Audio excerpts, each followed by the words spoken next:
तो सच कितना कड़वा लगता है मोदी सरकार को। नहीं दम है तो बिहार के चुनाव में पहले तो आओ मोदी जी।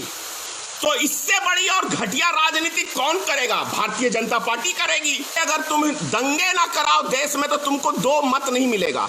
अगर राम का नाम ना बेचो तो तुमको 1 मत नहीं मिलेगा, 1 मत। तो ऐसे ऐसे चमचों को बिठा के, और ये प्रधानमंत्री आवास क्या तेरे पिताजी की है?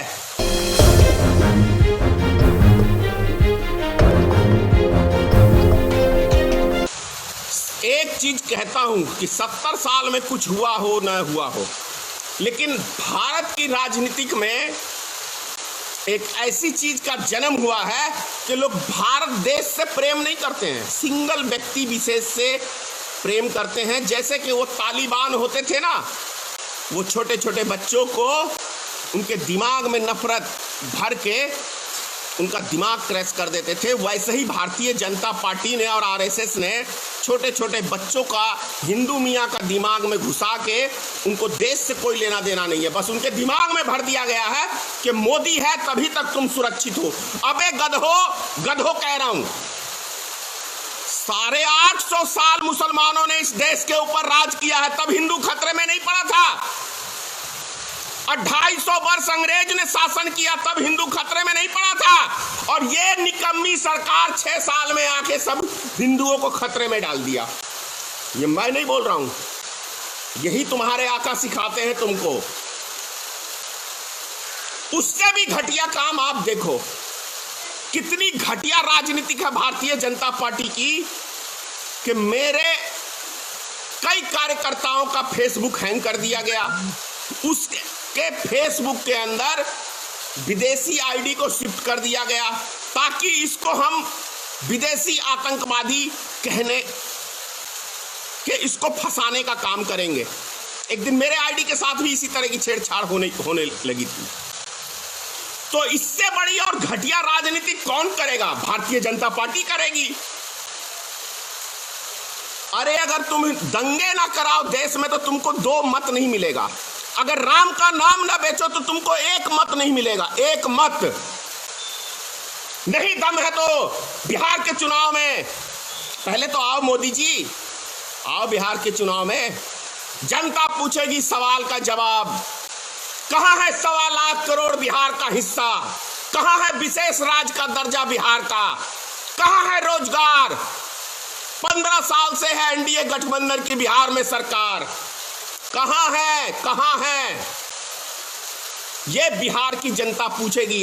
दम है जनता के प्रश्नों का उत्तर देने के लिए तो आओ बिहार में कॉन्फ्रेंस करो मीडिया के बीच में, और जनता को भी वो 3-4 अपने वो चमचे बिठा लेते हो वीडियोग्राफिंग के जरिए, और उन चमचों को दिखाते हो मोदी जी पीछे कि ये देखो। अच्छा तुमको क्या लाभ मिला? हुजूर माई बाप प्रधानमंत्री आवास योजना का लाभ मिला। अच्छा इतना बड़ा मकान प्रधानमंत्री आवास से वे गधे 1.5 लाख रुपया में कोई 4 मंजिल का या 4 रूम का सेट बना सकता है? आज के टाइम में कोई बना सकता है? तो ऐसे ऐसे चमचों को बिठा के, और ये प्रधानमंत्री आवास क्या तेरे पिताजी की है? ये इंदिरा आवास था, इंदिरा आवास, जिसका नाम प्रधानमंत्री आवास बनाया। शर्म नहीं आती दूसरे की योजनाओं को अपना नाम देने के लिए? एक जनधन योजना ही था, है ना, नरेंद्र मोदी का, उस खाते में भी दवा के लूट होती है, पता है? सब्सिडी गैस का आधे आदमी के खातों में पैसा जाता ही नहीं। तो सोचो भारत में कितनी बड़ी लूट मची हुई है।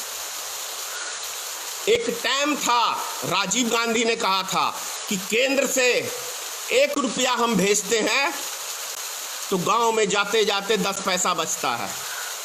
लेकिन आज तो अब केंद्र की ही सरकार है, तभी तो सब्सिडी, पहले पूरा पैसा जमा कराते हो गैस सिलेंडर लेने जाने पे, उसके बाद तुम उसके खाते में सब्सिडी भेजते हो। क्यों भेजते हो भाई? जब पूरा पैसा जमा करा ही लिया तो क्यों भेजते हो? इसका मतलब कुछ गड़बड़ है ना। अब कौन 100-150 रुपए के लिए 4 दिन वहां पे जाके अपना काम काज छोड़ के उसके लाइन में कौन लगेगा? क्योंकि उससे ज्यादा का उसकी दिहाड़ी चली जाएगी, उसको अपने बाल बच्चे पोसने हैं, पालने हैं।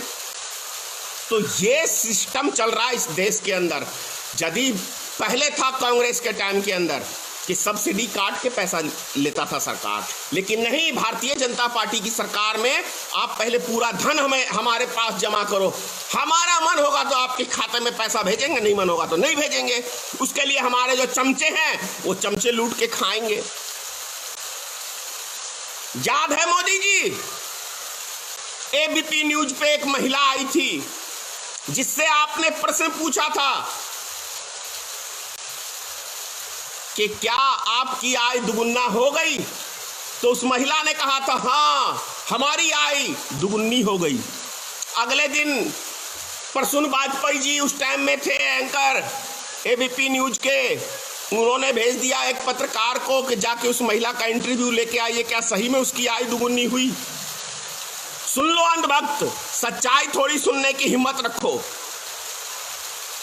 अगले दिन पत्रकार ने उस महिला से जाके इंटरव्यू लिया और पूछा क्या सही में आपकी आय दुगुनी हुई?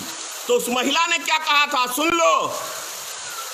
उस महिला ने कहा मेरी कोई आय वाय दुगुनी नहीं हुई, वो कुछ सरकारी अफसर आए थे, उन्होंने मुझे चंद रुपया दिया था कि ये बात बोलना है, मैंने बोल दिया। फिर क्या था? ये सच्चाई दिखाने का परिणाम प्रसून वाजपेयी जी को मिला कि उनको अगले ही दिन एबीपी न्यूज से साइड कर दिया गया। पता है? तो सच कितना कड़वा लगता है मोदी सरकार को। सच सुनने का सामर्थ्य नहीं, चले हैं झूठ की ढोल पीटने। और वैसे भी ढोलकिये बहुत अच्छे हैं नरेंद्र मोदी, ढोल खूब पीटते हैं, दबादब, नाचने का भी बड़ा शौक है। इससे प्रधानमंत्री से अच्छा होता कि आप जाके फिल्मी एक्टर बड़े सूट करते हैं, आपको एक्टिंग करने का बहुत शौक है और भारत की जनता एक्टिंग पे बड़ी खुश भी होती है। प्रधानमंत्री की गरिमा गिराने के बजाय आप जाके यदि खलनायक का रोल लेते फिल्म के अंदर तो एक अमरीश पुरी के बाद आप ही का टॉप का खलनायक में नाम आता। अच्छा नहीं लगता है किसी प्रधानमंत्री के विषय में ऐसे शब्द बोलूं, लेकिन क्या करें, हमारे देश के प्रधानमंत्री को अपनी गरिमा ही नहीं पता, तभी तो जियो सिम का भी प्रचार करने चले जाते हैं। कभी सुना है किसी प्रधानमंत्री को किसी कंपनी का ऐड करते हुए? वो खूबी नरेंद्र मोदी के अंदर ही है, क्योंकि उसका यार मुकेश अंबानी। चलो जी जरा मैंने बहुत इलेक्शन जीतने के लिए आपको पर्याप्त धन दिया है, तो जरा मेरा एक जियो सिम का प्रचार कर दो। और सुनो अंधभक्तो, जियो सिम के बारे में भी सुन लो मेरे से। 1 साल तक जियो सिम ने फ्री में दिया था आपको डाटा। अब एक प्रश्न का उत्तर मेरा समझने की बात है, यदि दिमाग होगा तो समझोगे, दिमाग नहीं होगा तो मैं तो कहता हूं गोबर है तो समझोगे नहीं।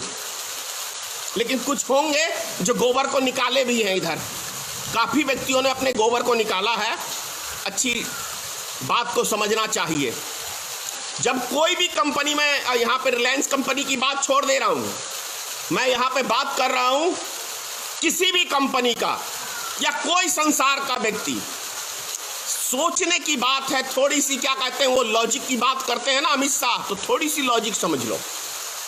चैनल को सब्सक्राइब नहीं किया है तो प्लीज़ सब्सक्राइब कीजिए और ताज़ा अपडेट पाने के लिए बेल आइकन को दबाना ना भूलें।